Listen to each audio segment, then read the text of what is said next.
आप सभी का आज की इस क्लास में स्वागत है। आज हम सीखेंगे प्रश्नावली 2.2 का पहला और दूसरा प्रश्न। पहला जो प्रश्न है, ए से डी तक के रेखा चित्रों में निम्नलिखित को कौन दर्शाता है। तो देखो, ए से लेकर डी तक हमें क्या दिए गए हैं, ये रेखा चित्र दिए गए हैं और इनको क्या किया गया है, इनको बांटा गया है भागों में और कुछ भागों को जो है छायांकित किया गया है। तो इन रेखा चित्रों को दर्शाने वाली भिन्नों को यहाँ दर्शाया गया है। तो हमको क्या करना है, मिलान करना है। हमें क्या करना है, मिलान करना है। तो देखिए, ए का मिलान हम करते हैं। देखो, 3 भागों में से क्या है, कितने भाग छायांकित हैं, 2 भाग छायांकित हैं। तो इसको क्या लिखते हैं हम लिखते हैं 2/3। 3 में से 2 भाग, ये भी कितने हैं, 2 भाग हैं। कितने में से, 3 में से। और ये भी कितने भाग छायांकित हैं, 2 में से 3 भाग। तो 2 में से 3 भाग कितने बार हैं, 3 बार हैं। तो देखो, इनमें से कोई देखो 2/3 बार, ये आगे से जो लिखा गया ये बार लिखा गया कितने बार हैं। और ये देखो यहाँ नजर पड़ेगी तीसरे नंबर में 2/3 को कितने बार लिखा है, 3 बार लिखा है। यानी कि ए को जब हम मिलाएंगे तो ए का जो उत्तर है वो क्या है, तीसरा नंबर। हमसे कहा है रेखा चित्रों को कौन दर्शाता है, तो रेखा चित्र को कौन दर्शाता है, ये दर्शाता है।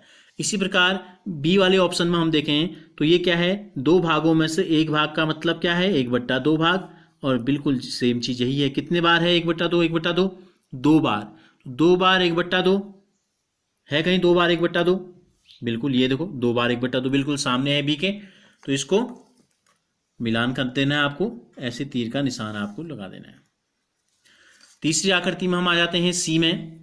तो क्या है, प्रत्येक भिन्न क्या दर्शा रही है, देखो 4 भागों में से 1 भाग 1/4, 1/4 और 1/4 कितने बार है, 1/4, 1/4, 1/4, 1/4, 1/4, 1/4, 3 बार है।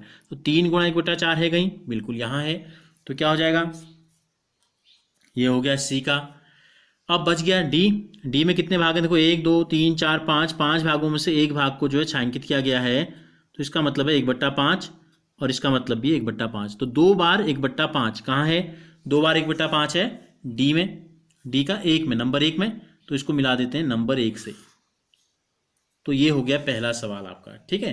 अब आते हैं इसी प्रकार का दूसरा जो प्रश्न है वो है, ए से सी तक कुछ चित्र दिए हैं, बताइए कि उनमें से कौन निम्नलिखित को दर्शाता है। बिल्कुल वही चीज है, चित्रों को हमें बताना है।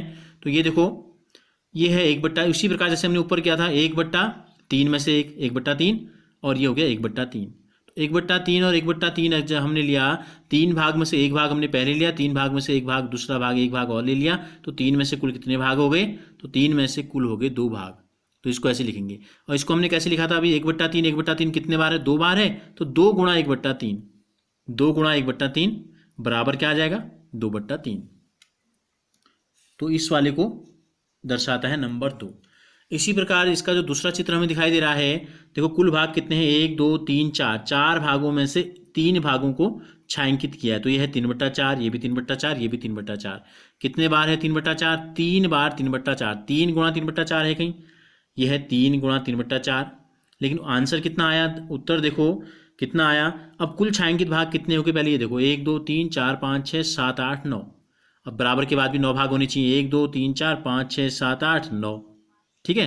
तो 6 भाग तो दोनों में बराबर हो गए, नहीं 4 भाग 4 भाग 4 4 8, यानी कि 2 चित्र हमें पूरे बनाने पड़े और एक में हमको केवल 1 को रखना पड़ा। तो इसका आंसर क्या हो गया, यहाँ लिखा भी है 2 पूरे और 1 भिन्न के रूप में आया, भाग 1 को हमने भागों में बांटा। तो इसका आंसर हो गया ये। अब बच गया इस तीसरा चित्र जो है, देखो 1 2 3 4 5, 5 खानों में से 1 खाना, मतलब 1/5, 1/5, 1/5 कितने बार, 3 बार। तो 3/5, 3 गुणा 1/5 और उत्तर क्या आया, 5 भागों में से टोटल हो गए आपके 3 भाग। तो ये हो गया हमारा इसका आंसर। तो इस प्रकार क्या देखा हमने, पहले और दूसरे सवाल को जो आपके गुणा दिए गए हैं, हमको भिन्नों के जो गुणा हमको दिए गए हैं, यानी कि भिन्न को हमने क्या किया, किसी पूर्ण संख्या से गुणा किया गया है। तो इसको चित्रों के रूप में हम कैसे प्रदर्शित कर सकते हैं और चित्रों को भिन्नों के रूप में हम कैसे प्रदर्शित कर सकते हैं, ये हमको बताया गया है। अगर आपको ये वीडियो अच्छा लगा तो इसे लाइक ज़रूर कीजिए और हमसे जुड़े रहने के लिए चैनल को सब्सक्राइब कर बेल आइकन को ज़रूर प्रेस कीजिए। और अगर आपने इससे पहले के वीडियोस नहीं देखे हैं तो इस वीडियो के डिस्क्रिप्शन में लिंक दिया गया है, उस पर क्लिक कीजिए।